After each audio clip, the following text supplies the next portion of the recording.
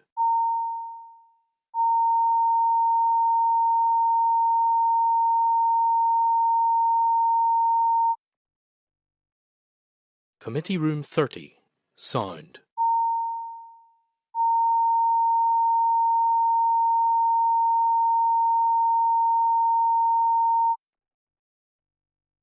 Committee Room 30, Sound.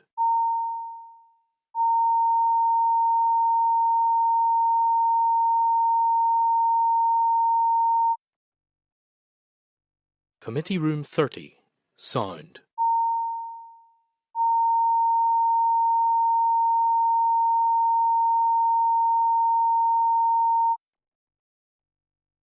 Committee Room 30, Sound.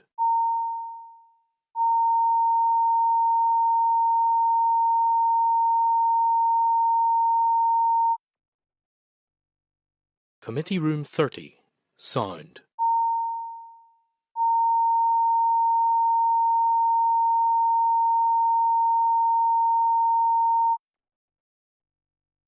Committee Room 30, Sound.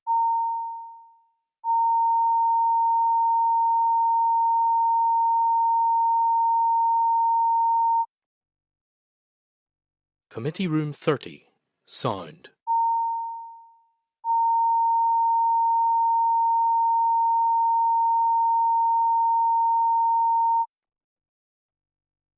Committee Room 30, Sound.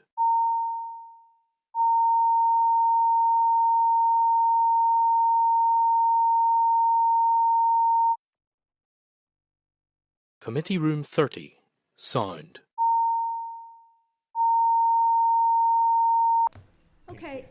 Okay, members, we're coming back after a short break there, so we're going to move on to our next panel session, and this is around the Victims Payment Board and officials from the Executive Office.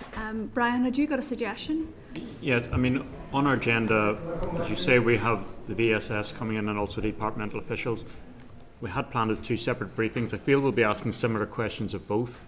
So, suggestions that we combine those as one panel. Okay, is everybody in agreement? Agreed. Okay.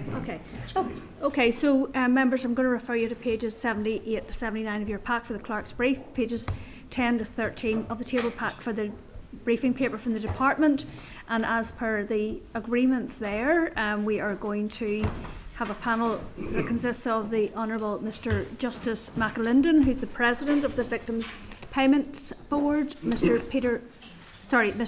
Paul Bulick of the Victims Payments Board, he's Secretary, Mr. Patrick Gallagher who's the Director of Victims and Survivors at the Executive Office, and then Andrew Walker, who's the Chief Executive Officer of the Victims and Survivors Service. So thank you all, gentlemen. Apologies, you'll have seen how much ground we covered in that last session, so apologies we're starting late. But if we can maybe start with the Victims Payment Board themselves. You want to make some introductory remarks, please? Right. Well, members of the committee, I'm very glad to be here with my team to, first of all, listen to the views expressed by the victim support groups, which I found, as always, very helpful, very informative. And I have to say that the board and the victim supports groups, I think, have a very good working relationship, and we value their input very highly. In fact, the board couldn't function without the support groups. So it's always good to regularly meet them, which we do, and it's always good to hear from them in the context of giving evidence before this committee, because, you know, in face-to-face meetings they might be slightly reluctant about, let's say, expressing their views as forcefully as they have done today. There's a couple of things that I want to really pick up. I think it's important that I do. In terms of phrases such as dehumanising, cruel, re-traumatising, non-victim-centric, victims being undervalued, and ritual humiliation, that's not the scheme that I'm administering, and it's not features of the scheme that I accept or I consider are appropriate comments in the context of this scheme. This scheme is a victim-centric scheme. This scheme has been set up with a view, with me as the president of the scheme, to ensure that harm is recognised, and to ensure that through the recognition of harm and the payment of the making of payments to victims, that does, in some way or other, maybe to a limited extent, but to some way or other, strive to achieve some form of reconciliation and healing. Those are the fundamental tenets of the scheme, and those are the ethos. The ethos of the scheme is geared towards the achievement of those fundamental tenets, and it's the message that I've driven home, both to board members, to staff of the board, and also to Capita, that we must never lose sight of the fact that this is a victim-centric scheme. It is to try to recognise the harm and hurt that was caused through the Troubles.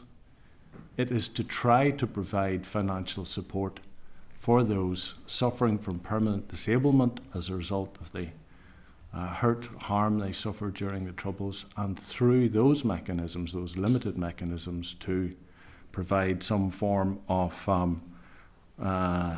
reconciliation. Now, there are shortcomings in the scheme. Those shortcomings were readily apparent to me when I took on the role as president of the scheme. The major shortcoming that I have always felt is a troubling feature is the lack of recognition in respect of the bereaved. They are a section of those directly affected by the Troubles that are still left outside the scope of a bespoke scheme. You have to look at what is included in this scheme to understand the issues about the bereaved.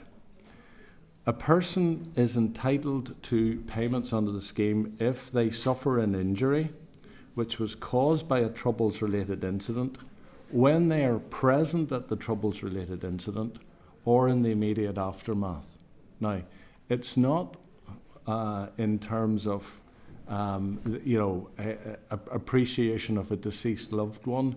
It's about being present at a Troubles-related incident or in the immediate aftermath. Now, that is quite limited. In essence, they have to show that they suffered an injury as a result of being the victim or coming upon the scene of a Troubles-related incident in the immediate aftermath where one of their loved ones was injured or killed, right? That is a very restrictive definition of entitlement. What the scheme has done, okay, and through the guidance that's been given, we've tried to extend that as far back as possible. In other words, the immediate aftermath, we have said, well, look, if the deceased is in the same condition, hasn't been, let's say, tidied up, cleaned up, manipulated by way of medical treatment, etc., etc., if the deceased is in the same condition as would have been the case when injured or killed, then we'll try and squeeze you into the scheme. So in essence, what Relatives for Justice are saying is this dehumanising approach to the bereaved. What we're trying to do is manipulate the very limited structural boundaries of this scheme to try and deal with as many people as we legitimately can without doing utter violence to the language of the scheme. So I utterly reject the issue that we are in some way dehumanising applicants who come before us. What we are doing, or what we are trying to do, is to stretch the boundaries of this limited scheme to ensure that the clear deficiency and deficit, the absence of a scheme bespoke for the bereaved, does not have as hard an edged, damaging impact as it otherwise would.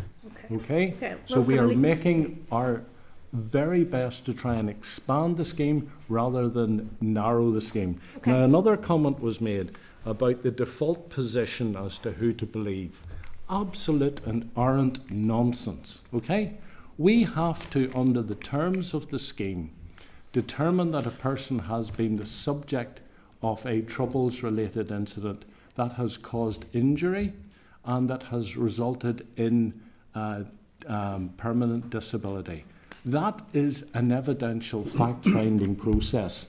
It's not about adopting a default position. The fact that we welcome applicants to come before panels to give evidence is to allow them to put their best foot forward, so that if there's an argument to be had between a historic record on one side and a panel listening to a credible applicant giving evidence on the other side, the panel is going to accept the credible, reliable evidence of that applicant given face to face. So there is no default position in respect of who's believed and who's not. The third point I want to make is the statement that was made that there is absolutely no need to assess people in respect of scarring. That's arrant nonsense. As a personal injuries lawyer who's worked all his life dealing with people who are severely injured, as a judge who has assessed very severely injured individuals in respect of physical injury regarding scarring, and as president of this panel, I can tell you that the best way to fully appreciate the impact of scarring is to see it, okay? To look at that person and to see the importance of that scarring, how they view it, how they've been affected by it. You cannot pick that up from a diagram. You cannot pick that up from a photograph. You have to see it. Now, in terms of the protection of individuals going through this scheme, if they don't wish the panel to see their scar, if they don't wish the disability assessor to see their scar, they don't have to show it, okay? But they're invited to do so on the basis that that gives them the best opportunity to demonstrate the level of injury that they have suffered. So it's not about dehumanizing, it's not about being cruel and re-traumatizing, it's not about being non-victim centric, it's the exact opposite. It's about trying to give individual victims the very best opportunity to demonstrate to the panel, to the board, that A, they're entitled, and B, the nature, extent and duration of their disability. So this scheme, it may take time through various applications to be dealt with.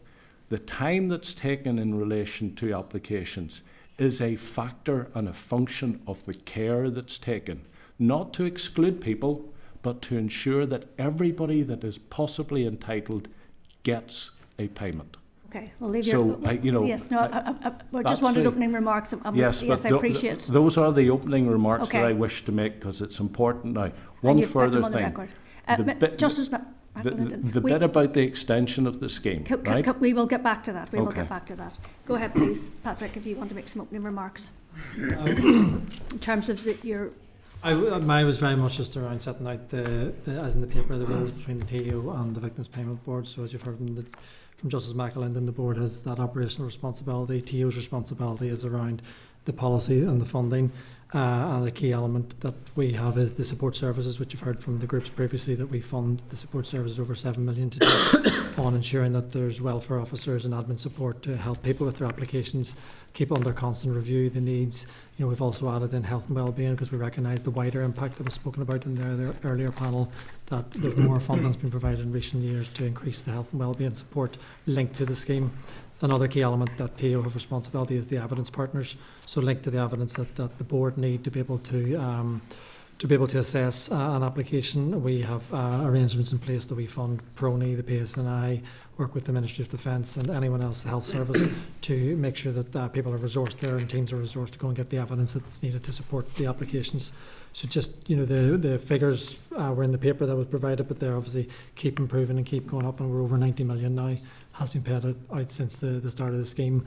We appreciate there have been concerns around the delays, but I think if you look at the ongoing year-on-year number that's gone out, 3 years ago it was 14 million, 2 years ago 24 million was paid out, and last year was 46 million. So there has been that continued rise, which we hope and expect will keep going to make sure people get what they deserve.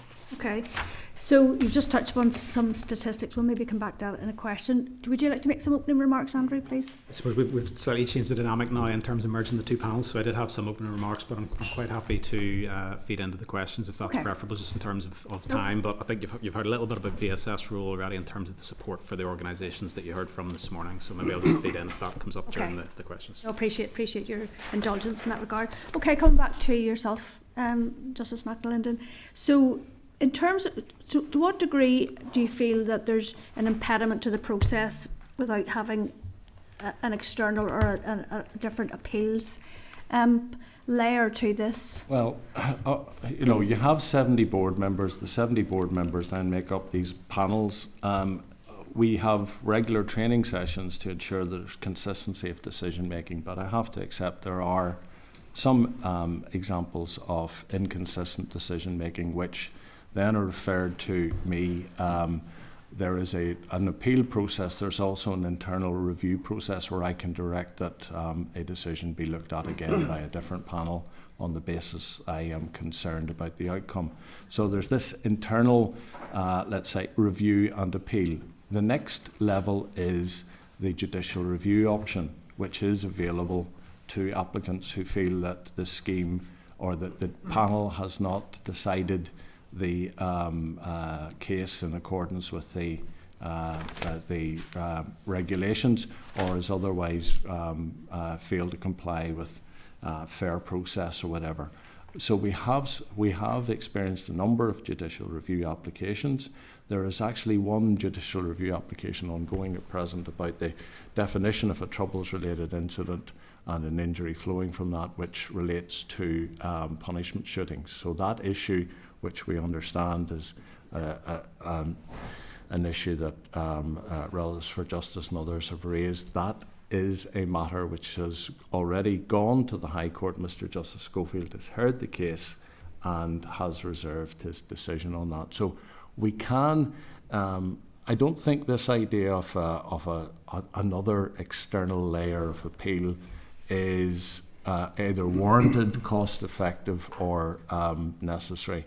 There is the internal appeal process, the internal review process, and there's the option of judicial review. And all those options have been exercised to date. The appeal process, I think, has in general ensured inconsistent decision-making is remedied. Okay? Now, we wish that there wasn't inconsistent decision-making. There is, simply because you're dealing with panels made up of 70 different individuals, etc. You're bound to get some inconsistency.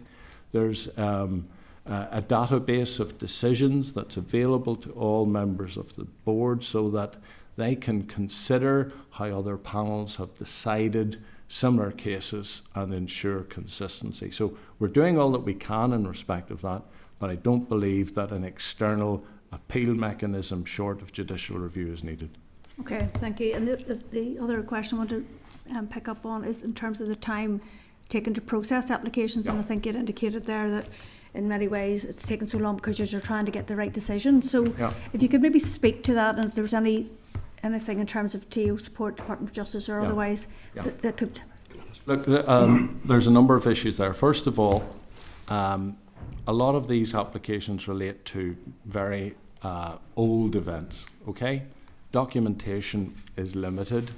You have to do a bit of digging if there's, let's say, a paucity of evidence in relation to the application that's brought. There's a difference in quality between applications brought by individuals and applications brought with the help of the support groups. Very big difference, okay? And you find that the applications brought without support groups, there's a lot more digging that the board has to do in order to try and get the evidence. Now, the way the scheme is set up, the applicant has to persuade the board on the balance of probabilities that they are entitled, okay? We could turn around and we could say, look, your form is defective, you haven't shown your case is out. We haven't done that. What we've done is we've set up all these mechanisms inside the scheme to try and build a case for them. In other words, we go and we ask all the various agencies that were in place at the time, what's your documentation in relation to this incident? Police, MOD, etc., fire service, etc., etc. And then we go along and we say to the healthcare providers, what's your documentation in relation to this individual, GPs, etc. Now, we have various memoranda of understanding with all these various bodies saying, please give us your information. We can't compel them to give the information. We ask them to, okay? And the government has helped in terms of providing funding to these various bodies to enable them to staff up to provide the information to us, so that, you know, the regional health board, etc., they have got some funding to feed down into the various healthcare bodies to give us the information. But we have to maintain working relationships with those various entities. We cannot go, let's say, in both feet forward, trying to, pressurize them to do more, etc., etc. It's all about maintaining good working relationships with various statutory agencies to get the information. So, information retrieval takes a long time, okay? A lot of these cases are psychological harm cases. A lot of these cases go back to a time when diagnoses were not basically common, okay? So what we have to do then is, in the absence of a diagnosis, because we have to show that there's a troubles-related injury, okay, leading to disability, we then had to set up a bespoke mechanism to provide us with definitive diagnoses in terms of applicants' injuries. That meant that we had to request the help from a body of psychiatrists and psychologists and other healthcare professionals to examine these people now, to examine their records, and to give us a diagnosis so that we can, categorise that as an injury giving rise to disability. That takes time. The funding of that whole process, again, took time to get set up, and through the great work of the Regional Trauma Network with Dr. Kieran Mulholland, we have that set up now. So that's another factor that takes into it that causes delay. Another thing that causes delay is the many of these applications relate to many troubles-related incidents. Each one has to be looked at. Have to verify each one, have to verify presence at each one, and then we have to verify that each one has contributed to the injury that was suffered in this case, and then we have to get the final aspect of the case, which is the disability assessment, which is capita assessment of the applicant, either on paper or through an interview over the phone or through a face-to-face. All that takes time. All that takes time, and that's why rather than pushing through applications speedily and seeing much higher refusal rates because the evidence is insufficient, we're taking our time, doing all the digging, trying to make sure that everyone that is possibly entitled under this scheme gets due recognition. Okay, thank you. Go ahead, please, Andy. Just make a comment tangentially to that around the timelines and the appeals. And that one thing that is clear, I suppose, from the session this morning and what we've just heard is that whilst the scheme may come to an end for applications in August 2026, there will be a tail here, there will be a need for that continued support. And the benefit of having that support within the community and voluntary sector is that it helps people all the way through that journey. So there has been ongoing conversations with the Executive Office to ensure that funding for that support doesn't end in 2026. It continues on, and that support will be there in the community for people going forward. So I think that's just important when we're talking about the timelines and the extent. Okay. Sure, can I just come in just on the back of what Justice Michael Linton said? Just on the operational side of the House, where the administration team that we have, we invited innovation and consultancy services in last year to really look at our end-to-end processes, and they did identify some areas where we could make streamlining and reduce streamlined activities, make some improvements. So we have now appointed a project manager just over the last month, and there will be a project. So we will be looking at any areas where there will be duplication. We'll be focusing on communication with the applicants. Can we improve our communication touch points? We'll be focusing on maybe more upfront, bringing in more upfront analysis of gaps in the case, so we can maybe stop to and fro in cases. So we would hope, apart from what Justice Michael Linton has explained around the complexity, we do hope we could maybe make some improvements to the timeline. But it'll not be a massive quick fix, but it will be because we'll be processing these applications for years to come, even after the closing date for receiving applications. So that's a piece of work, and we would hope to be reporting on that over the coming months and year, that we can see improvements to the timeline for applicants. And is there, just on that very quickly, will you be then engaging with previous applicants for some feedback from them in terms of? Yes, and we'll be engaging with the groups as well. Okay. It'll be, we have a whole project plan. There's different strands. One of the other things, the big benefits will be, we don't have a case management system at the minute.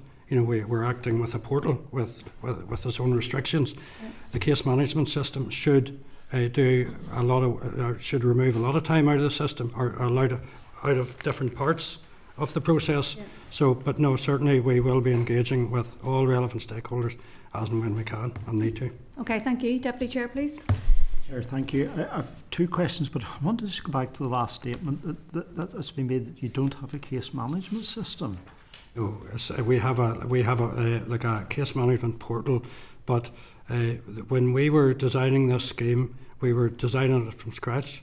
This is a very unique scheme. There's no other scheme like it. There wasn't even anything else to compare it to. So when we had to start from scratch, we had to establish the board. We had to establish the administration team. Part of that was putting in our IT support. But we have a portal where people can put applications into. But there are gaps in that portal, so we do need a better case management system for MIR and for processing. Some of our work would be carried out on spreadsheets, and some of it would be manual as well. But there was such a demand to open the scheme by a particular date.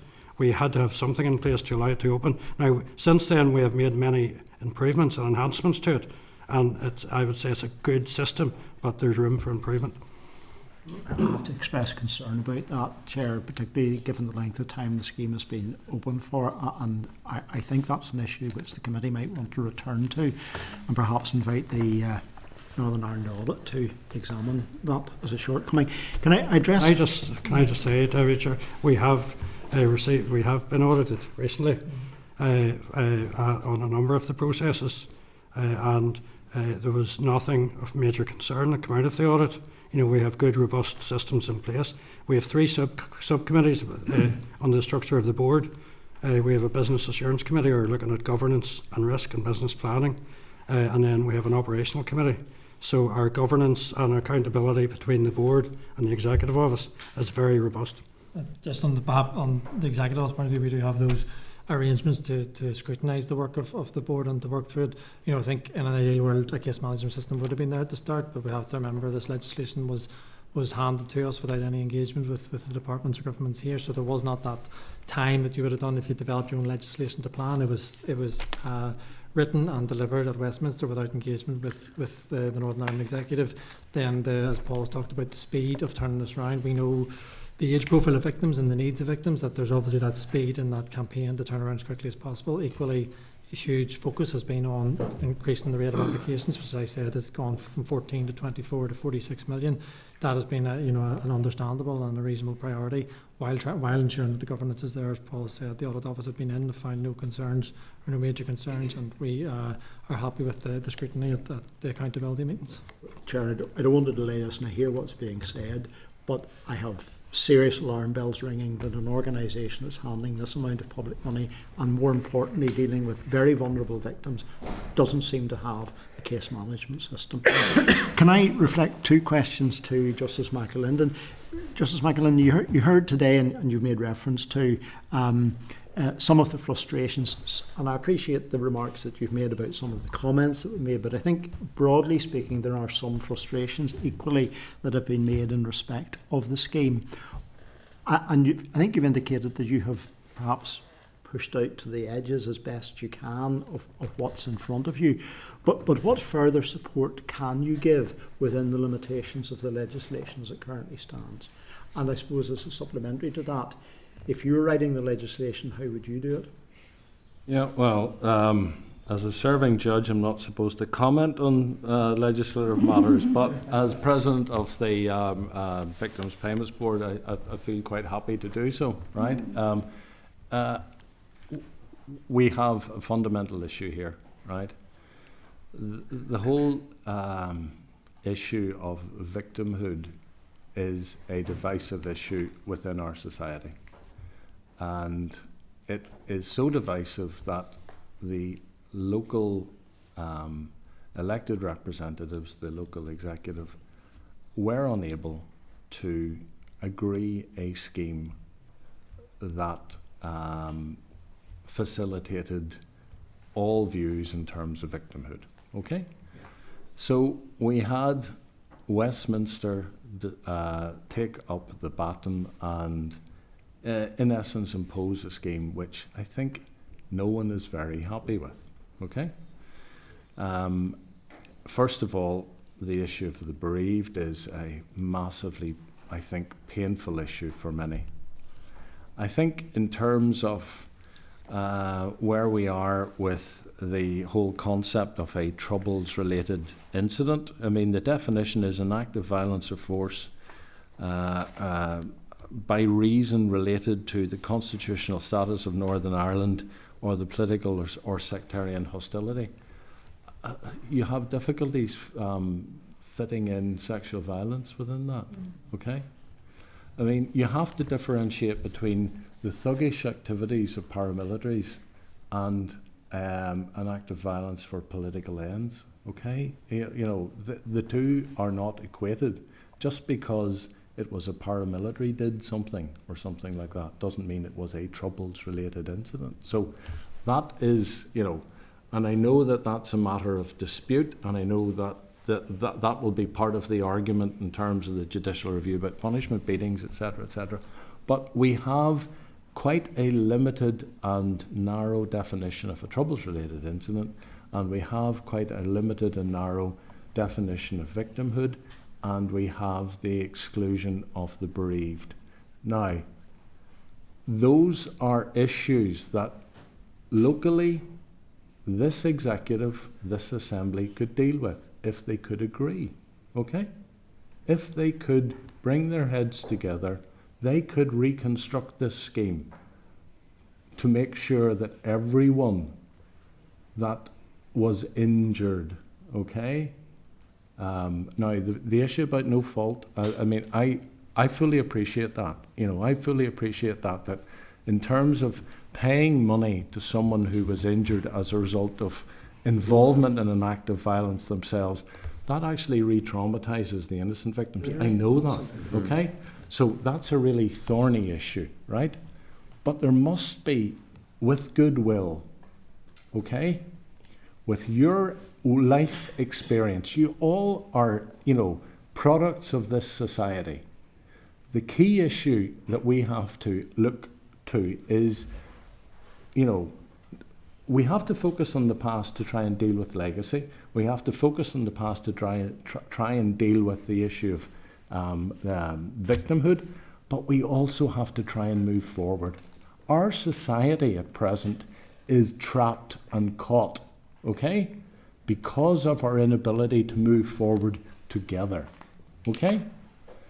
And the absence of an ability to move forward together leaves vacuums where you still have paramilitary involvement. You still have paramilitary control of various sections of society.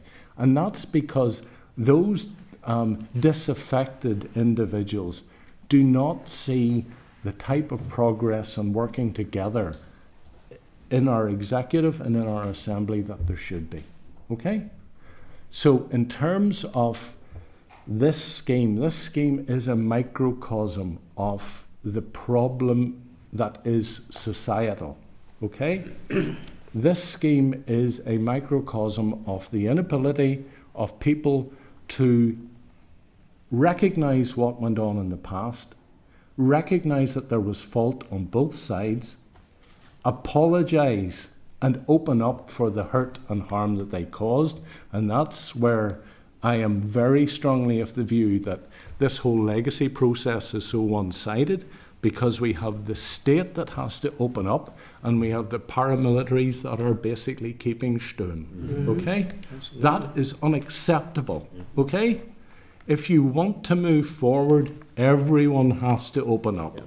Everyone has to open the book, and everyone has to apologize sincerely for the harm and hurt that they caused. Now, that's where this scheme attempts to give definition to the issue of reconciliation, because this scheme, even by its shortcomings, highlights the societal issues that we have to address as a society with a view to trying to move forward. And we have to move forward. Our youth need hope, okay? They need employment, they need decent health care, they need decent infrastructure. We cannot afford to focus so much on the past that we do not invest in the future. And to invest in the future and to have the ability to invest in the future, we have to finally deal with the past. We've been skirting around these issues for so long, we're not getting anywhere with them, and it is time that we did for the benefit of our children and their children, so that this place is actually worth living in, and this place is seen as a thriving, vibrant, economically self-sustaining entity.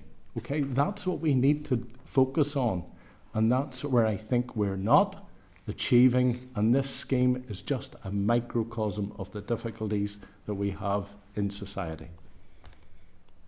Thank you. I think the clear message coming from that is that we cannot ignore the past in order to take us into a better future. Absolutely, absolutely. And this is all about trying to do our bit to try to give recognition, okay? And through that, giving recognition to lead to some form of reconciliation so that there's movement forward. But there are clear, as I said, clear deficiencies in this scheme. It's imposed by Westminster. It was quickly imposed by Westminster. And, you know, I'm inviting the Assembly, I'm inviting the Executive to take possession of it again, to create a scheme that is more rounded, more targeted towards dealing with the needs of our society. Because as a group, the Assembly knows about the needs of our society. We have members from all different backgrounds, all different classes, all different creeds, etc., etc. They can all usefully bring their experience and understanding to trying to fill out this scheme, but also fill out the big project of dealing with the past so we can move forward. I mean, it's a massive task, okay? It's not an easy task. I do not envy your role, but I implore you and urge you to use your best endeavours to do that. Okay, thank you. I'm just going to move on. I might bring in the end. We've got time. Carol, please. Thank you. Patrick, has there been any attempt to try and amend the scheme through local legislation? No, the only legislative have been correcting errors through Westminster, but there's been no amends coming forward through local. And is there any intention to, particularly in relation to the bereaved? No, not this scheme. No, there's nothing come forward to amend the scheme. But the bereaved, there has been the paper from the most recent Commissioner of Victims and Survivors that the Executive Office then will be considering as part of the new strategy. So that makes recommendations around a scheme. Will that be a different strategy, or no? The strategy that I was here on previously. So that includes makes reference to that paper that Ian Jeffers delivered as one of his last weeks as Commissioner, that talks about his proposal for a new statutory scheme for the bereaved. But obviously that there would be a lot of consideration needs to go in before that comes forward, as well as then the political agreement and funding for something of that scale. And in your opinion, would that close some of the gaps that have been identified by the groups? I think that is what the likes of we have been engaging with us on, that's come up during the strategy, is that they have identified that, as the Justice McAlinden mentioned there, some people bereaved can get in, but only if they're in the immediate aftermath. But that leaves out, never mind those who came a bit later, those who just didn't see their loved one at all, who were bereaved of a spouse who might have been in a different country. They're left out of this scheme because the scheme, as initially agreed in Stormont House, was for those severely physically disabled, and then has been moved further on. But the proposal that CBS have would cover the majority of those. We can't say whether it would cover everybody. Justice McAlinden, and maybe even yourself, Paul, it's in relation to the information that is given to help you make a decision. So you don't have any part of compellability? None? Is that something you feel that you need? Well, again,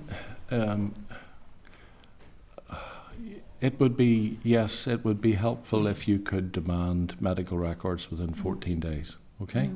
The thing is that we know that puts an intolerable burden upon general practitioners. I mean, you try and get an appointment with your general practitioner, right? Yeah. Okay? Yeah. You ring up and you're lucky if you get a receptionist. So in essence, the system, there's a lot of systems teetering on the brink of crisis here, right? And so this idea of just introducing compellability, well, that really doesn't address the issue, because all you're doing is basically you're compelling them to do something, so they're going to redirect funding from something else to meet your request. No, so in essence, it's funding. It's funding, and it's the same thing as the bereaved. Okay. I would say yes, the executive, First Minister, Deputy First Minister, they would probably introduce a scheme. Okay, but where's the money coming from? Because Westminster are probably going to say to them, well, actually, we're not giving you any more money, so if you want to, knock yourselves out, design the best scheme ever, but you're not getting any more dough for it, right? So, again, it's who pays. That's a thorny issue in terms of remedying the defects in this scheme, okay? So can I just offer you an opinion? Yes. I'm very glad to hear any opinion that... Well, I mean, I think the British government, in my opinion, weren't in the middle. They were here. There was a conflict. They were participants in that conflict, and they need to pay for that. The reason I'm asking about compellability is that, have you ever been in a situation where you've asked for information either from the MOD or the then RUC, and it's been so heavily redacted you can't make head nor tail of it? And I'm asking you as a We've actually judge. got we agreed a medical, or not a medical fact, like MOU? No, well, we have MOUs with all the organisations, but we ask for information. We have a template, so we're not asking for full records. That applies to medical as well. So it's data protected. It's targeted questions around, was the person present at the incident? Did the incident happen? So it's confirming the information we require under the regulations around the eligibility criteria. So we don't want a whole plethora of information. So the stuff that is not usually redacted. It's usually. See, basically, the issue is this simply that, let's say, the security services could have information, okay, on an applicant, that would be damaging to that applicant, okay? What we did at the very start was, I'm security vetted, but a lot of the board isn't, etc., etc. So what we said was, look, you may have this information, but there's no point in giving it to us because we can't look at it. So in essence, the absence of that type of information is actually beneficial to applicants. It means that there's less, let's say, ammunition provided to the board upon which to disqualify applicants, okay? Security sensitive information is not provided to the board, okay?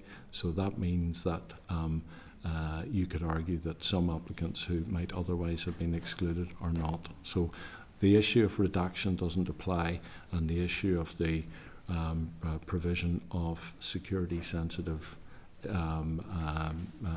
intelligence information is not something that comes to the board from any state agency.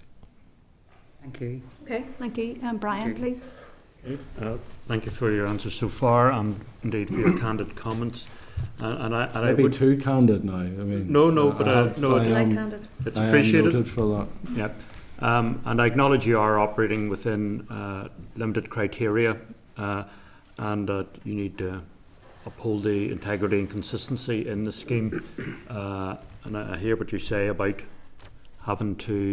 trying to include, but you will also appreciate the frustration of those who feel people who have genuinely suffered and can't get admissibility, and we will always be pushing, for inclusion of people.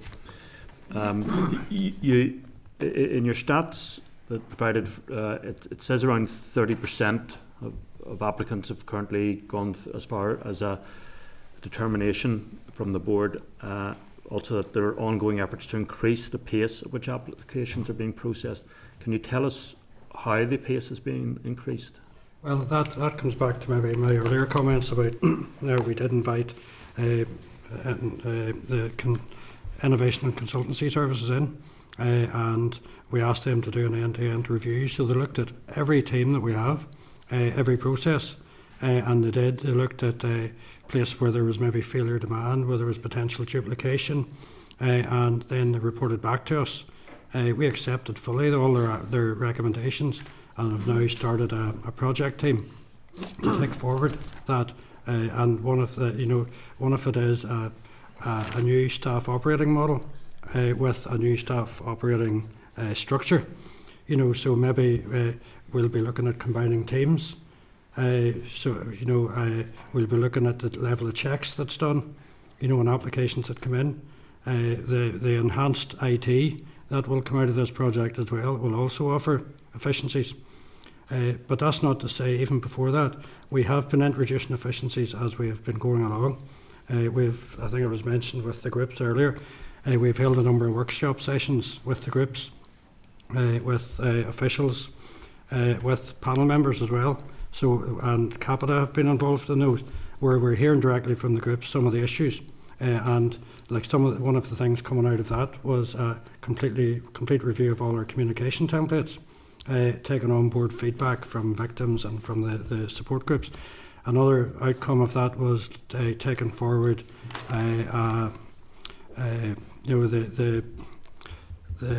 as well as where we communicate, and when we communicate. And another thing was about the introduction of video content.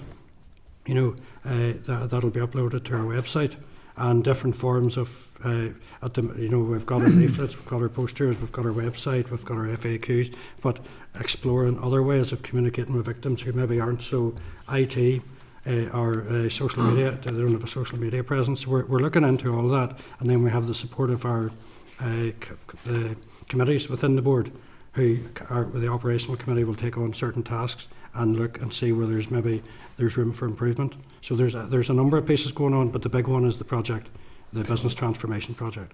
And would you be confident that the graph of application completions will be rising as a result? Oh, I would expect it to, and like that's one of the key deliverables for that project. The other thing, we're working with Capita as well. We're working very closely with Capita, and I know that they're putting in place a number of processes, for example, bringing in extra clinicians and extra medical staff to to reduce their audit queue. One of the important things is the audit around the quality of the reports, and that will see a bigger throughput of cases from capita back to the board, which will then allow us to list more panels and get more cases through to determination. Okay, well, and if I can pick you up on, you talked there about communication, where and when. You'll have heard the earlier comments about where feeling there's an underrepresentation in applications. I don't know whether it's yourself or VSS takes a lead on publicising the scheme, and is that mapping taking place, and are publicity campaigns being customised? Maybe ask Andrew after. Go ahead. We do plan one of our part of our communication strategy and engagement plan is as we approach the 4th year anniversary, which is in a number of months. We'll be working with our media partners and our stakeholders in the groups and VSS and TEO, etc., to have a massive focus on awareness, raising awareness both within NI but in the Republic of Ireland, the wider UK and further afield. So we'll be doing that through a number of different forums. We'll be doing news stories, we'll probably be doing some media interviews, but we'll also be reaching out through various governments, through health agencies, churches, for as many networks as we can. We'll be doing it because we need to get this message out, that we're approaching the final year of the scheme. So just before you go on, sorry, go ahead, Andrew. Yeah.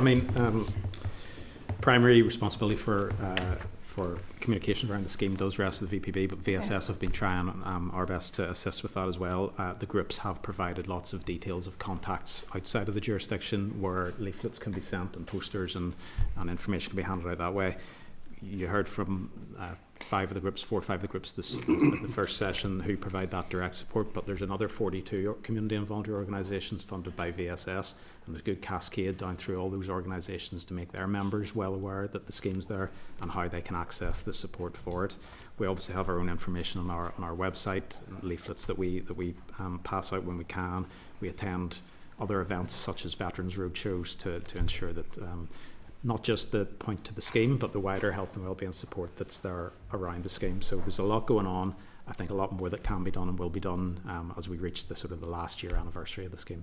Okay, thank you. Brandon, have you another question? Is that you? If you give me one more, if that's okay. Yeah, go ahead. In terms of the current end date of August next year, is that set in Westminster legislation? It is. Right. Basically, so it's not something that the Assembly can change on its own? Right. Well, the Assembly can change this legislation if the Assembly wants to. Okay. But the funding is from Westminster? Yes. Now, the issue of the extension of the scheme, there seems to be some misapprehension that the scheme has already been extended. What happened was, scheme opened in 2021. For those that wanted backdated payments, they had to apply by for 3 years, by 2024. 2024, right? We then realised that that was going to leave a lot of, let's say, applicants in the second part of the scheme who would probably otherwise be entitled to backdating payments not being entitled because they didn't get their application in within the first 3 years. We went along to the Secretary of State. I remember the meeting with him, and I said, look, the deadline is coming up. We're going to spend thousands upon thousands of pounds, right, advertising the fact that this 24 deadline is coming up. Can you at least tell us, are you going to extend the backdating date to the end of the scheme, or are you not? We didn't get an answer. So we then had to spend all that money advertising the need to get your applications in, and of course the backdating date was extended. So that money was wasted, right? So the backdate brought people in, hopefully. What? Hopefully it brought people in. Well, it brought some people in, but I mean, the thing is that it takes a bit of joined up thinking here, and in terms of advertising, etc., we have spent quite a lot of money advertising.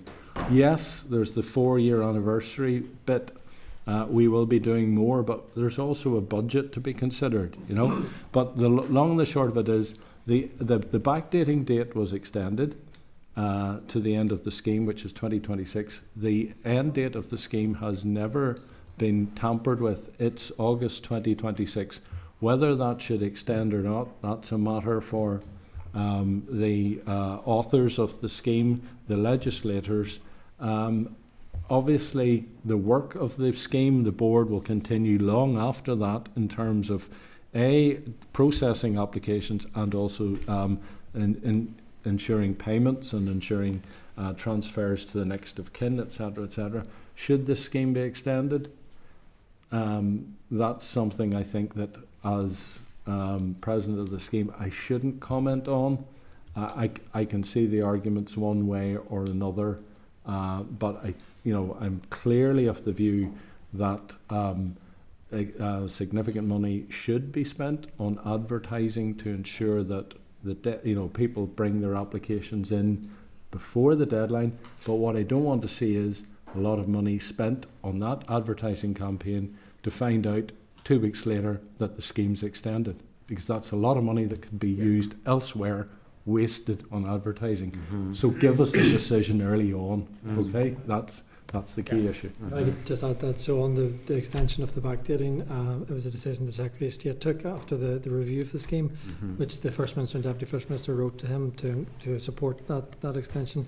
They saw the impact that would have on the applicants, and then also on the board if a huge raft of incomplete applications came in that would then bog everything down with the board going to try and get the information. So if it's a Secretary of State decision again, we'll be looking at that evidence. The ministers were happy to support the backdating one, and coming up to the last year, whether that's something that we can put the ministers' advice on that coming up closer to the time, whether they want to support the full extension, and that will depend on the evidence, the number of cases that are still on waiting lists with the group, the number of people who haven't actually managed to access the support yet to put in their application, because we've heard from Justice McAlinton there that those applications supported by groups are far better quality, which leads to a better outcome for the victims, but also is an easier process for the board because there's less gaps in the information. So that's something we'll be looking at over the next while, and providing advice to ministers of something if they want to support it. Thank you. Andrew, have you something to add, please? That experience of the previous deadline that was ultimately extended gave us a bit of an understanding of what it feels like to approach a deadline in this kind of scheme. So we did have lots of applications that were sort of incomplete and not provided with the full support of the groups. So as we move towards the end date of the scheme, be that August 26 or another date, it's about planning and mitigating towards that so that the waiting lists can come down as we approach the deadline, and we're not under pressure. The groups aren't under huge pressure then either, to do their best by individuals and get good quality applications in. Thank you, Andrew. Timothy, please. Thank you very much, Chair, and Justice McLendon. I appreciate your robust opening remarks, and it was good that you were here for the earlier session, so that you could follow on and give your thoughts on that. In the earlier session, I had made the comment regarding so a victim that we have helped in the past, when we asked her to sum up the process, how she felt, in one word or one sentence, it was completely re-traumatising victims. Yeah. So just stepping through that process again. So this was a lady that worked in the solicitor's office, knew the importance of documentation, knew the importance of keeping it. She got caught up in the bomb. She was blew up, buried alive, and left with scars and PTSD. She then went to a victims organisation for help for this scheme. So went through the process, telling her story, reliving the event, which is understandable. She got the help to make the application. She was then sent to the physical and disability team, where she had to go through everything again. So that was a 2-hour process, and then she was sent to the psychologist to go through it again. So if you're talking about making things more efficient and maybe reliving areas, that would be a place where, was there any need to get through that twice, or is that something you could get through once? So that's where I was coming from in that, and unfortunately, yes, she was able to get her payment.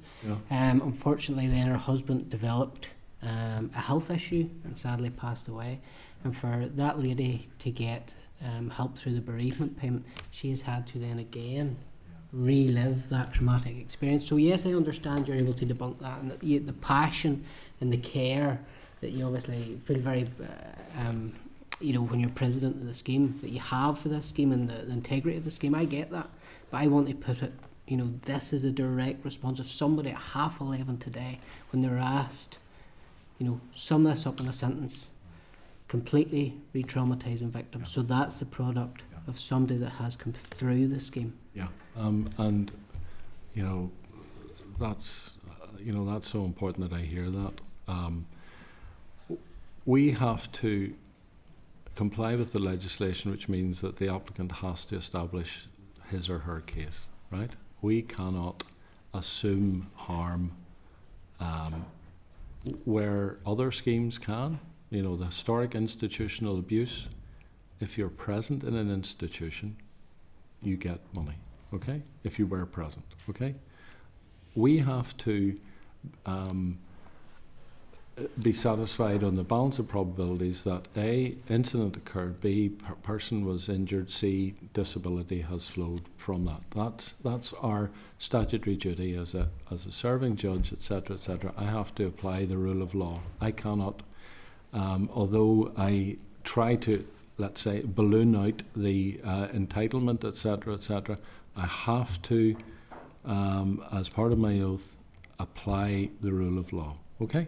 Now, when we got this scheme given to us by Westminster, the whole issue of psychological injury was, in essence, just a very late tack on, okay, to the scheme. First of all, it was supposed to be only physical injury, and then someone in Westminster decided, well, we need psychological injury as well. That's fine.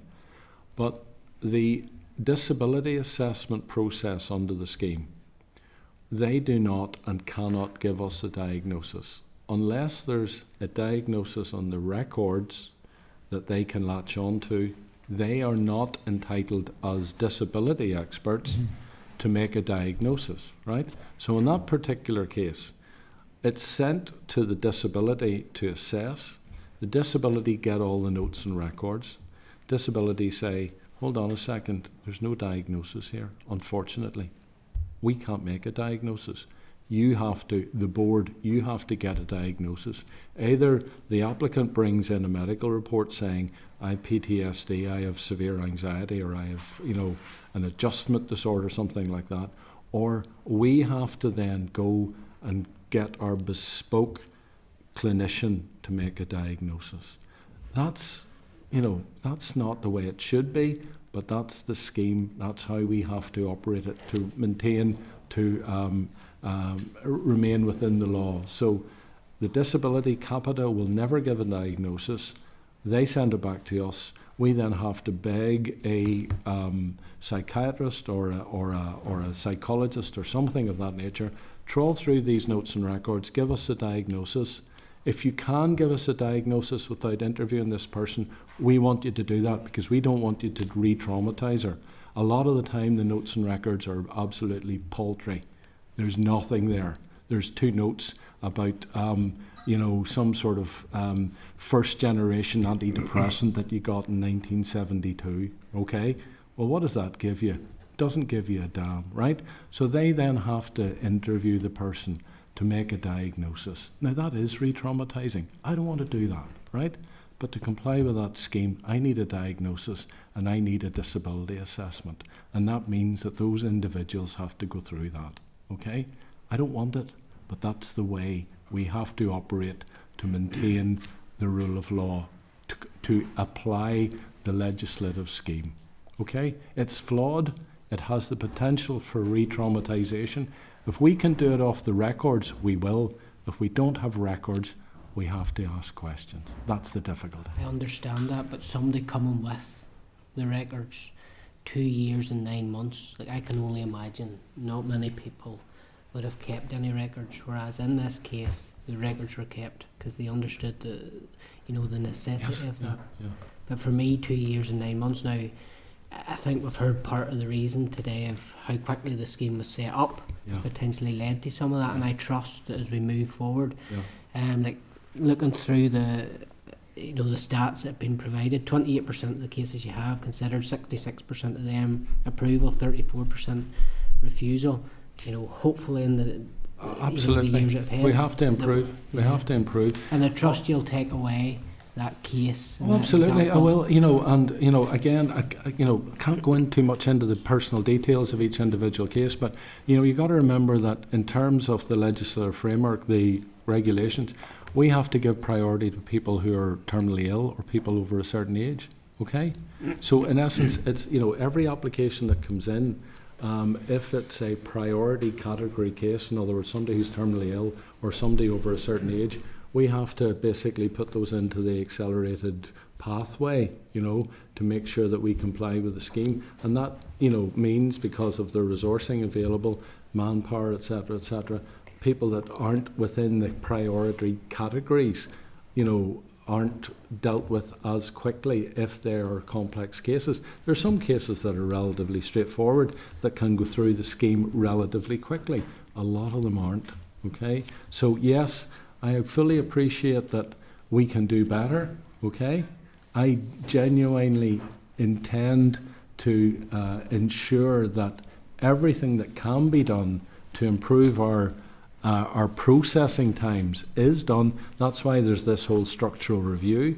That's why at every board meeting we go through the stats, we find out from the board members, what issues do you think are slowing this down? How can we speed it up? We try and basically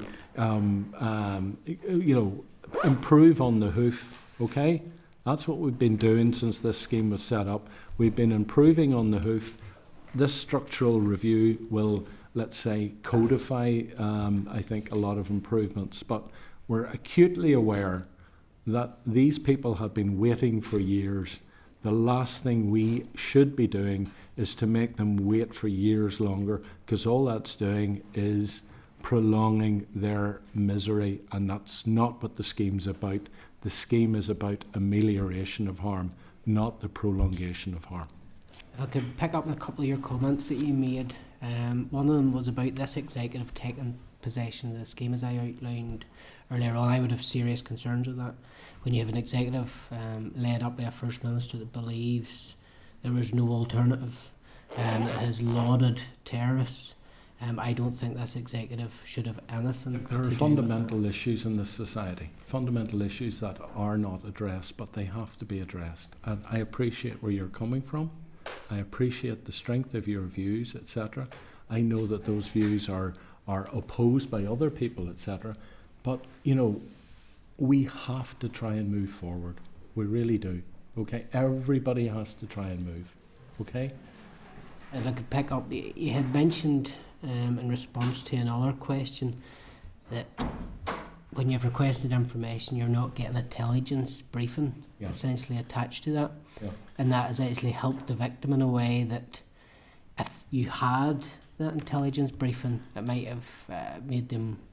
Well, we don't know because we haven't got it. We can assume, we can sort of, let's say, well, perhaps there would be information in relation to this individual, but the security services haven't provided that information. Therefore, we just have to take it on face value. There is a possibility that perpetrators might have ended up getting money out of this scheme because usually what happens is the security services will not provide information, but the PSNI will usually have, let's say, some reference to involvement or whatever in the report which can be utilised, okay? But it's let's say the security services will not provide information that would be classified or anything of that nature. And my final comment is that it's easy for people to point the finger at the state because they have all the records and the details of what happened, whereas the perpetrators of the terrorists that inflicted years upon years of terrorism in this country didn't keep any records, and that's something that it's easy to point the finger at the state, but while we have terrorists walking about that are lauded by our First Minister, this country certainly will not move forward and will not get the truth and justice. No, the point I will make about that is, irrespective of any view that you have about the First Minister or anything the First Minister says or anything any politician says, right? This whole legacy process is flawed in the sense that there is an absence of openness in relation to the victims of paramilitarism. Okay? That is a continuing sore, a continuing cause of hurt in our society. Okay? Legacy must embrace everybody. Okay? The openness and transparency that is required of the state should be required of those who perpetrated horrific acts of violence in the name of a political cause. Okay? There is an hypocrisy involved in those who berate the state for not providing information, for not opening up, and at the same time do not require the same standards to be applied to those non-state entities that engaged in violence. That's part of the problem in our society. That problem has to be addressed. Can I just before I bring Harry in, just on that. So you talked about improving this on the hoof, and we've had ICRIR in front of us a couple of times, have been very gracious because they don't, they're not accountable to the Executive Office. But I'm just wondering, to what degree has there been engagement with the NIO or ICRIR in terms of how they can learn from the process you've been through? Declan Morgan appointed me to this role. Okay. So we've met.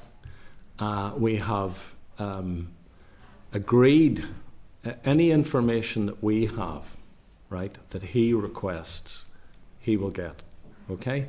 It's about ensuring, giving his organisation the best opportunity that it has to meet the needs of those that are seeking answers in terms of how their loved ones met a horrible end. So, in essence, I have reassured him at the meetings that we've had that any support that the Victims Payments Board can give his body will be unflinchingly provided. And we have a good working relationship. He appointed me as a judge, and B, he appointed me as president of the scheme. He obviously didn't really like me all that much. But we have a good working relationship. I admire the man, I respect the man entirely, and I will do everything that I can as president of the Victims Payments Board to ensure that his body is a success, because it is an element in trying to address the past and trying to allow us to move forward. So thank you for that. I suppose the second part of it was, to what degree has the NIO approached you for some of the learning in terms of how they're looking at the changes that they're looking at for the Legacy Act? Have they lent in to say, could you please? No, they haven't approached us about legacy at all. Any time that we've tried to engage with the Secretary of State, previous Secretary of State, I haven't met the present Secretary of State as yet, but the previous Secretary of State, it was all about trying to persuade the Secretary of State in terms of making a decision in relation to the backdating, and also addressing what we would regard as easy fixes in terms of errors or omissions in the scheme. So we've had those engagements, but we've had no, let's say, meaningful overall strategic dialogue about how this scheme could be positively improved to address what we see are fundamental issues. No, that's a really important point. Go ahead, Andrew, and then I'll bring And Harry just to be in. on a tangential point. No, you're okay, please do. Just on the concept of the learning from this scheme, we're obviously working towards a redress scheme within mother and baby Magdalene laundries and workhouses, so I think there will be a very different scheme obviously, but there will be opportunities to learn from some of the approaches that have taken place here and through the HIA redress scheme as well. Okay, well, obviously, Patrick, that's something you'll be taking on board as well. Sorry, Harry, thanks for your indulgence. Okay, thank you very much, Chair. Thank you, gentlemen. As you probably heard, my chat with a previous witness about 2,100 applicants, 1,300 of them, as he described, were good. That still left 800 put through trauma that I'm sure they could well do without. Yeah, well, I think, would they have said that it was traumatic if they had been successful? Some are successful and say, yes, it's traumatic. But I think that there is a significant, let's say, disappointment and potential for re-traumatisation, not in relation to the progress through the scheme, but in relation to the outcome. Okay? If you build your hopes up, if you get a support group to say, right, we'll put in an application, even though it probably doesn't fall within the scope of the scheme like a lot of the bereaved applications do. I mean, support groups are trying to push the boundaries, okay? So they're pushing people into the scheme where they probably know, well, look, it's not going to go well for them, right? And then they're saying, oh, this is totally re-traumatising. But why is it? Because you push them into the scheme because you want to push the boundaries of the scheme, which is an understandable situation, okay? So when you say about re-traumatisation, you got to look at, is it re-traumatisation through the process, or is it re-traumatisation through the disappointment from failure? And is that disappointment from failure as a result of being pushed into a scheme where the scheme is not designed for you, but people are trying to expand the scope of the scheme? And I understand why they're doing it, okay? But so the concept of re-traumatisation is one that's multifactorial, okay?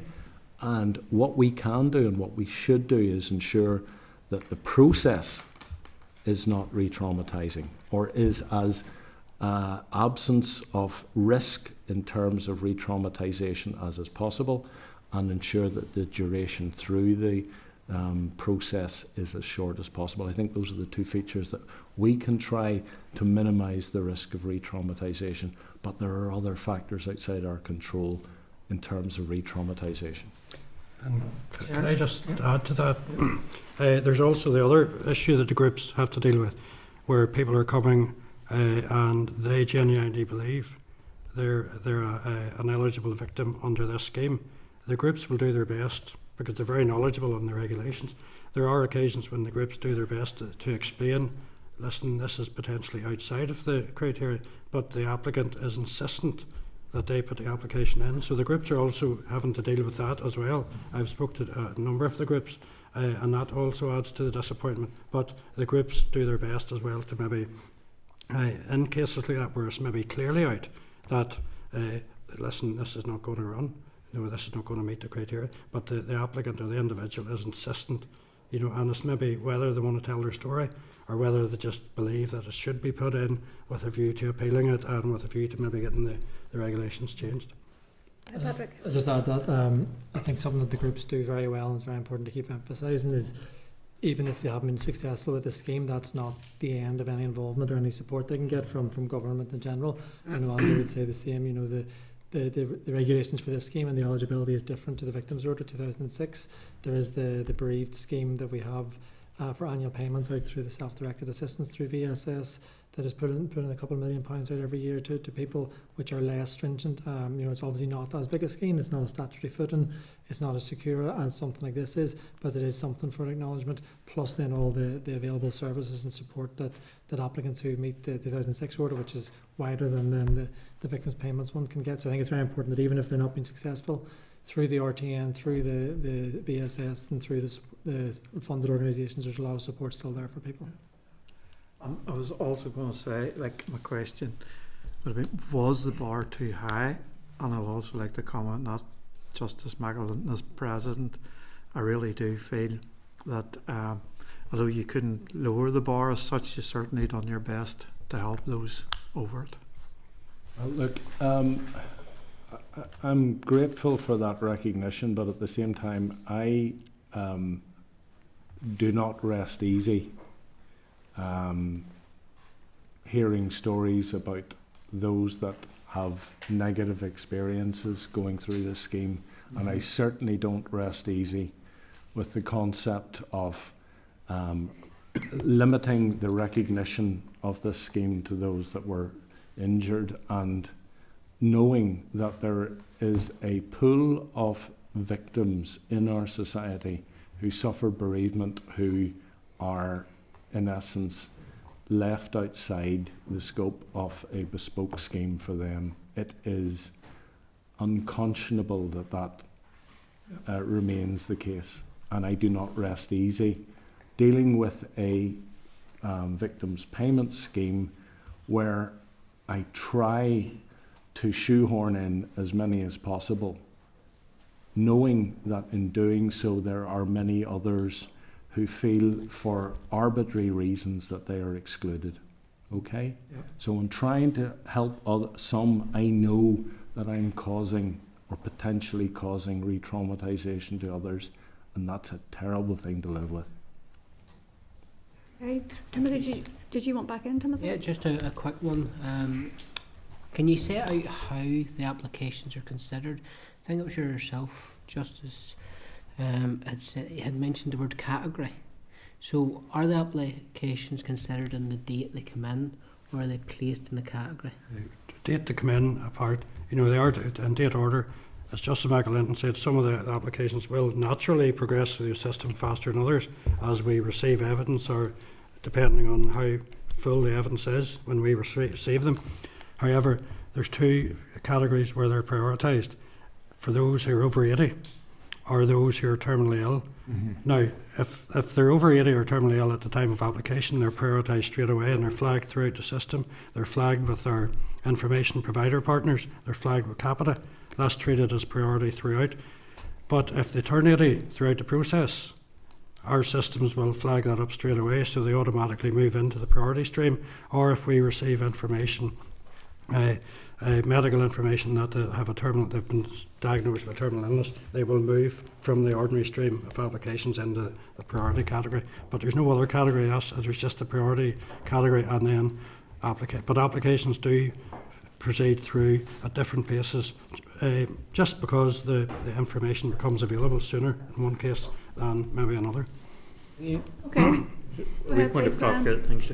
Patrick, can you just clarify the scheme that does exist for the bereaved? Yeah, well, Andrew, maybe we want to say that more. So, self-directed assistance, that's an annual payment made by VSS to over 6,000 victims and survivors who are either injured, bereaved or carers, and it's a much more modest scheme. It's £500 or £1,000 per year to those people. It's come about as a legacy scheme coming out of, I believe, the Northern Ireland Memorial Fund back many years ago, and that the only part of that scheme that remains open is for the bereaved, in recognition that they may find themselves unable to apply to this scheme. The other parts around injury are now closed to new applicants, and we point individuals towards the TPDPS. Okay, thank you. Okay. Justice McAlinton, a question's been burning in my head this whole session today, and it's been around the troubles-related sexual assault. And we know that in Northern Ireland the prosecution rate is so low, even whenever there is a degree of evidence. How do you think that this scheme could be improved, or a new scheme, similar scheme set up that would allow for women, obviously particularly women who've been subject to rape or sexual assault, to be able to apply and be successful where they're not able to be successful in the courts? Like, is there a way that you think that could be possible, especially given the history? First of all, there's the criminal injuries compensation scheme at present. Okay, and criminal injuries compensation scheme does not require a victim of sexual violence to have successfully achieved a conviction in court. All that is required is that and Paul was intimately involved with the criminal injuries compensation scheme before transferring over into the Victims Payments Board. But so he'll be able to correct me if I speak out of turn. But in essence, as long as there's cooperation with the police, there is the entitlement to claim under the criminal injuries scheme. So there is a bespoke statutory scheme for victims of sexual violence already, which does not depend on a successful criminal conviction. Okay, no, thank you. That was just. Did you want to add to that, Paul? No, I was just double checking, because Alan also worked in criminal injuries company. So appreciate that, but I do take it as a wider societal issue in terms of women coming forward. Okay, that was some session today. Thank you so much. I have just one last question for you. I forgot. When are we getting our Victims and Survivors Commissioner? Well, the Ministers have interviewed the candidates, so Waiting for we got white smoke last week, maybe white smoke. Oh, hey, we can live in hope. Okay, thank you guys. I've interviewed you, the interviews are complete, so waiting for literally the decision. Okay, gentlemen, thank you so much for your time today. Really appreciate it. Okay, members, so just a couple of issues just to tidy this up a bit. So, as you are aware, Hansard have been here through the proceedings. I'm just wondering, can I get your agreement that we share the Hansard report with the Justice Committee afterwards with the crossover? And then I'm just going to ask the clerk to recap on what actions or what potential things we could be following up on, because it was quite a session there. I just want to capture it before we leave today. Go ahead, please. Yes, thank you, Chair. There are a number of things that came up that I've noted down, but it may well be that there are more that we need to follow up on. The first one was mentioned a number of times, was the mapping exercise around both geographical but also sectors of and whether or not, if that hasn't happened, whether it plans to happen or whether anything has been done in that, so we could follow up to find out about that. There was then, I also had down the end of the scheme and the funding that perhaps would need to continue once we'd gone through the deadline of the end of the scheme, and whether or not the committee were keen to get more detail on that as to what plans were in place now, because although it's a year and a bit, it'll be here before we know it, and also whether they had any more sort of detailed thoughts about what they wanted to do on that. So if members are happy, we'll follow up on that. So just on that, are you talking about even if it does end on that date? Because it'll have to carry on for a couple of years or 2 years. Exactly, and that's what you mean. I do, and also the funding around the support for applicants services that are in, but the process hasn't for them, and clearly there is a fairly long timeline on that. So it's just really to pick up on that and get more information about that. Is there an appetite for the committee to write to the Secretary of State? Obviously, he's the man that determines the end date. That's set as 30th of August 2026, or much later, or such later date as the Secretary of State may determine. Do we want at this stage to make representation? My understanding was that from Patrick that they're possibly going to look at this with a view that they're going to give advice to the First Minister and Deputy First Minister around whether the scheme should be extended. So I wonder, is the first port of call to go to the First Minister and Deputy First Minister to see what, to get a wee bit more detail on what Patrick was outlining there in terms of their own timescale around it? The last time the date was moved, was it a case of the Secretary of State made the announcement and they welcomed the announcement? So it was almost as if he's already made the announcement and then welcomed it, whereas if we could put a process, if the mind of the committee is, if we go to if it's Secretary of State directly or through the First and Deputy First Minister, there's no point waiting till he makes an announcement then. Well, I suppose it's around what lobbying it's done, and I think the Assembly might have been suspended again for good, I think there's that factor to be factored in. Let's reiterate to vote. Yeah, no problem. And I think the point that Mr. Justice Michael Linden made about, do we now spend public money on advertising the scheme and a substantial amount of money, or if you are genuinely going to consider an extension, then that money best be saved? Yeah, I would have liked to have seen today the number of applications per month and whether they're tailing off, because when we went around the extension of the redress board for historical institutional abuse, they said they've really tailed off. So it's whether there's the justification.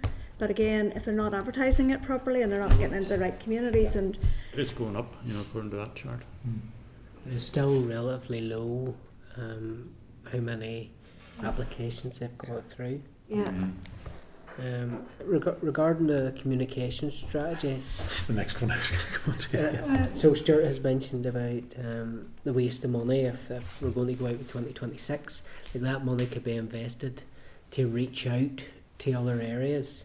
Yes, it's leaflets and posters are all well and good, but when you look at and I raised this previously, was the abuse scheme from the Republic. Like they had ads at the tube station in London. I presume there's nothing like, no graphics, nothing like that has been produced, whereas that would be a better use of money to use this time to actually make people aware of the scheme. You think so? You need the clarity of when's it going to close. Yeah, yes, that's one of another area. The whole communication strategy for the witnesses referenced around the 4th anniversary, but I think that does tie in with then the closure of the scheme, and obviously there had been experience in the past where they had spent money to then find the scheme was extended. So again, committee can follow up on that and try and get more information about the plans that are in place. Is it possible to write to the groups, and this is something I meant to raise earlier, asking them for communication strategy, everybody's talking about it. What does it need to be from the victim point of view, from the victim group point of view? What's their ideas of how we reach more people? Yeah, Again, no, absolutely, that, absolutely. Yes, we can, that's no problem. Just a couple more, Chair, that I had down. The case management system that the Deputy Chair raised, and it appeared that there had been some sort of audit carried out by, I think, the Audit Office.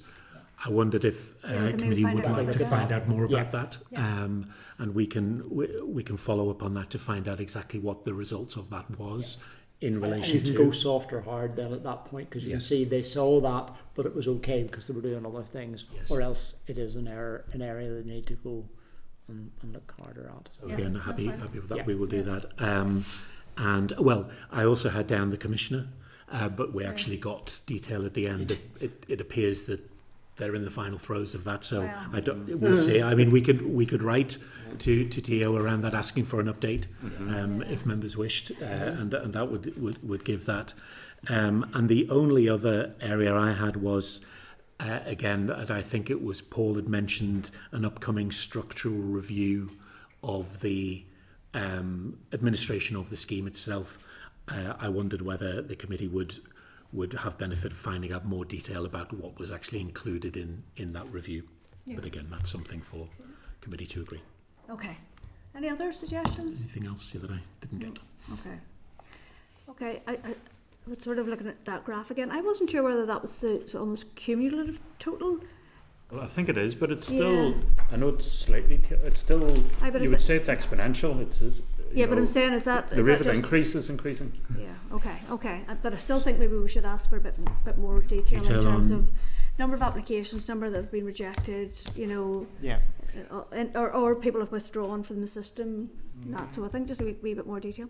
Okay, members, I have an event at Queen's and a violence against women and girls at 6. So if we're okay, I'm going to move on.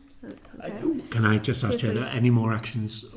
Can be happy with those ones, correct? Okay, thank you. Okay, so thank you. So correspondence then, members, I'm going to refer you to pages 95 to 99 of the pack for the summary, and I just want to draw your attention to a number of items. So 9.3, the individual response to correspondence on the 30th of April regarding gender perspective in the truth recovery process. So the committee has received this correspondence from an individual regarding the truth recovery process, as say.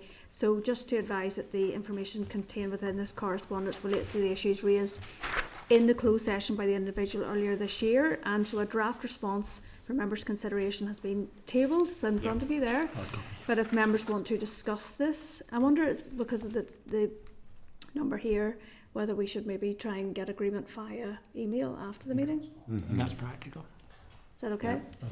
Okay, because I think we might have to otherwise go into closed session, but I think that's probably better to do that.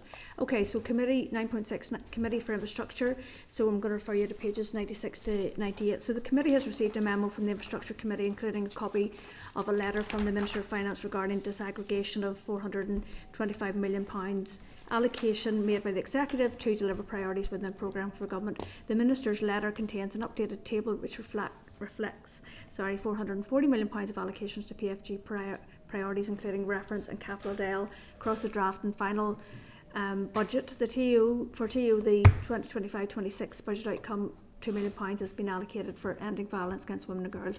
So I'm just seeking your agreement to note this and to write to the department to ask, following the disaggregation of £425 million allocation made by the Executive to deliver the priorities within the PFG, how the £2 million allocated to end of violence against women and girls will be spent. We agreed? Agreed. Okay, so then the next one, 9.9, Mid and East Antrim Borough Council response to correspondence of the 9th of May regarding the local change fund, and you'll find this on page 126 of your pack. So this local change fund is in relation to local projects for ending violence against women and girls, and the council has made 100,000 100,000, isn't that right? I'm getting tired. Available within the grant scheme, which closes for applications on the, or closed for the applications on the 9th of May. To date, there has been 1 complete application and 20 in progress. So assessment will take place following the closure of the scheme and awards made accordingly. If all funds are not allocated, a second round of the scheme will open. So I'm just asking you to note this, but I think that given that we are still waiting responses from all the council areas, I think we would just maybe hold that correspondence, and then we can review it as a composite then. Is it possible to get the criteria? Next question. And is that common criteria across all local authorities? It's the same thing again that been raised by members, that the money has been given. Previously, so we're waiting on response. Sorry, Sarah Ann has the answer to that. Yes. No, Timothy, I was just going to say that we wrote to the department to request that correspondence when we considered that on their meeting on the 7th of May. So that letter's still outstanding from the department, and that's just one of the first responses we received from the 11 councils that we've written to. And as the chair says, we'll collectively consider those once they're all in. But we have asked about the criteria. The concern is that the money has went, and I've said this regarding numerous schemes, the money's going to the council. It's really, you make your own scheme up to try and fit it, whereas it should be driven from here of what we want to see. Well, I think once we get all the information, we'll probably be able to make an assessment as to whether we actually think that that has happened. And whether we could ask what criteria. Yeah, that's something we have done that. Yeah, we have done it. Yeah. Okay, I'm just going to ask the clerk to run through very quickly the rest of the correspondence. Okay, thank you, Chair. Item 9.3, SR number 78, Northern Ireland Climate Commissioner Regulations, Northern Ireland 2025, and SR number 78, Explanatory Memorandum. It's just a notification that the statutory rule was laid in the Business Office on the 6th of May. It's for information only, and this actual statute rule is not subject to an assembly procedure, but it's just to make members aware. Item 9.4 was an Executive Office news release about ministers unveiling the first phase of the £100 million investment at Belfast International Airport. Again, just to note. Item 9, sorry, go ahead. Sorry to interrupt. Was there a public fund element to that, or was it just private sector investment by the airport itself? I wasn't clear. Yeah, I don't think so. I think that it was more just because it fits in with the international strategy. No, it's very welcome. Yeah. No, I don't think that there was any public money put into it. Okay. Would you like us to ask? Well, even just of officials, I suppose. Yeah, we can ask, as I said, it does fit in with the international strategy. No, and it's important that we develop the transport infrastructure, but it's if it's all private sector investment, it is a substantial investment. I think so, but not 100%. Yeah, let's check that. Yeah, appreciate it. There is subsidy sometimes goes, to airports, as we know. Boost tourism, absolutely. Yeah. Yep. Okay, please go ahead. Thank you, Chair. Item 9.6 is communication from the Children's Law Centre, just an invitation to a webinar that they're holding, and if members wish to take part in that, the link is available in the correspondence. Item 9.7 is the Executive Office response to committee's correspondence from the 19th of March regarding the Budget Sustainability Plan, and again, that's just for members to note. Item 9.8 is a Department of Health response to the committee's correspondence from the 14th of April in relation to end-of-life care for victims and survivors of historical international abuse. Institutional abuse? What did I say? International. I'm so sorry. Institutional abuse. Apologies. Item 9.10 is correspondence from the NI Assembly EU Affairs Manager regarding EU scrutiny arrangements. There is a copy of the letter from the Paymaster General and Minister for the Cabinet Office, Nick Thomas Simmons MP, to the chairs of the House of Lords European Affairs Committee and Northern Ireland Scrutiny Committee on the 24th of April, seeking their agreement on a renewal of the EU scrutiny arrangements, which were agreed previously by those committees in October 2022. Again, for members to note. And item 9.11 was an Executive Office news release, and that is FM and DFM congratulating Pope Leo XIV on his election as the new head of the Catholic Church. Okay, anybody want to raise anything about any correspondence? No, okay. Okay, so draft forward work programme, you'll find this on pages 136 to 138 of your pack. I'm just going to ask the Assistant Clerk to talk through any changes. Thank you. Thanks, Chair. So it's just one update, and that's regarding arrangements for next week's meeting. So we're going to meet earlier at 1:15 next week, and that'll be an informal working lunch with WAVE, Adopt NI and VSS. And that's just them to give an overview of their role supporting victims and survivors in mother and baby institutions, Magdalen laundries and workhouses. So the formal committee meeting then will begin at 2:30 following that, and there's just the one oral briefing then with, which is an update from the overseas bureaus, and they'll obviously be given that update virtually. Perfect. Okay. Thank you. Any questions? Go ahead. Just one to raise regarding the updated paper legacy in the Republic of Ireland.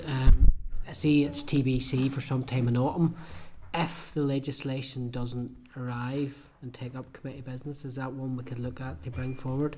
Autumn seems quite a way, a distance away, and if we can look at bringing some of them forward, especially that one if possible, Yeah. in the event that legislation doesn't appear. Okay. Okay, any other business members? Okay, thanks. Thank you very much, everybody. Just going, oh, sorry. Date time next meeting, if that's okay. Just a bit. Oh yeah, so next meeting is it actually the official meeting starts at 2:30 after the informal session. Okay, thank you. Okay, I'll sign. Committee Room 30, sound.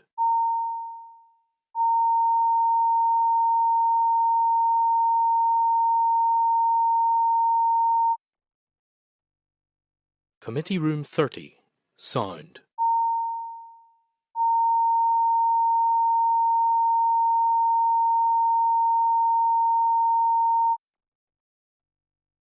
Committee Room 30, sound.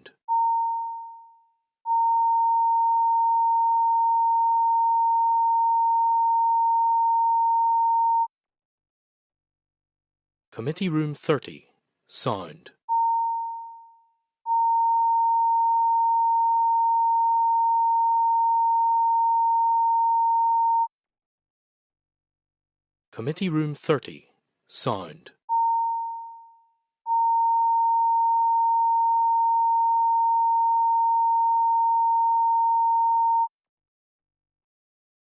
Committee Room 30, sound.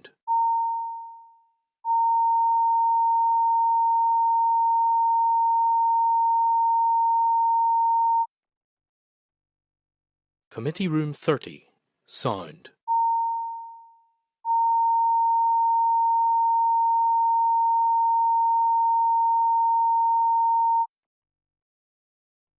Committee Room 30, sound.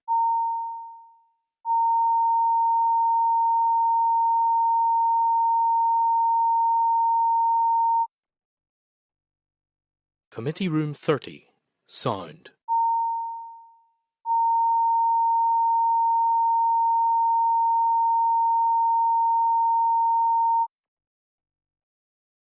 Committee Room 30, sound.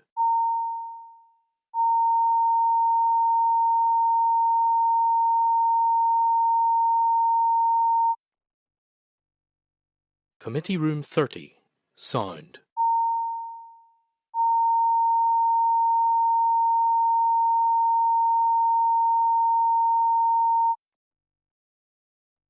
Committee Room 30, sound.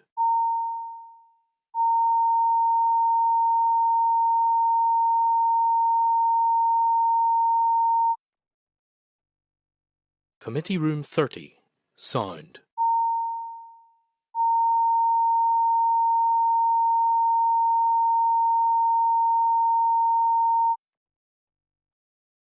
Committee Room 30, sound.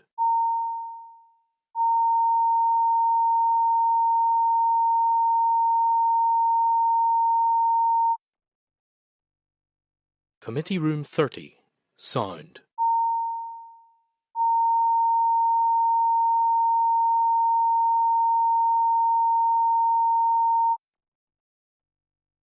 Committee Room 30, sound.